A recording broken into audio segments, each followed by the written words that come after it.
এর জীবনে যখনই কোনো বিপদ আসে, মানুষ নিজের আশেপাশে দেখে, অন্য কাউকে খোঁজে, ভাবে কেউ এসে তাকে সাহায্য করবে।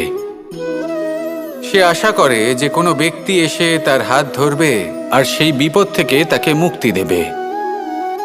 কিন্তু প্রকৃতি আমাদের এই শিক্ষা দেয় না। কখনো কোনো পাখিকে দেখবেন, একটা পাখি যখনই কোনো ঝড় আসে কি করে? একটা ঝড় এসে তার বাসা ভেঙে দিয়ে যায়, তার বাসা নষ্ট করে দিয়ে যায়। সেই পাখি কিন্তু অপেক্ষা করে না যে কে তাকে এসে সাহায্য করবে। সে কখনো আশা করে না যে কেউ এসে তাকে আশ্রয় দেবে। সে নিজেই কর্ম করে, একটা একটা করে খড়কুটো সে আবার জড়ো করে আর নিজের বাসা পুনর্নির্মাণ করে।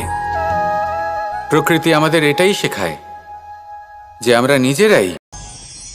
আজ আপনাকে একটা গল্প শোনাচ্ছি।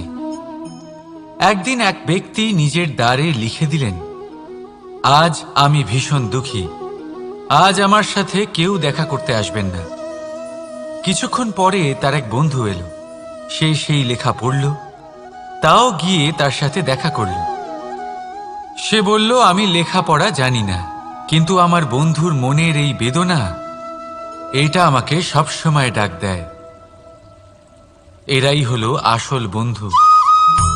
কোনো কারণে আপনি যদি দুঃখ পান, কোনো সমস্যার সমাধান না বের করতে পারেন, এই সংসার থেকে আলাদা হয়ে যেতে চান, তাও এই বন্ধু আপনার সাথেই থাকবে। সমস্যার সমাধান না দিতে পারলেও আপনার সম্বল হয়ে অবশ্যই থাকবে। হয়তো আপনার দুঃখ কম করতে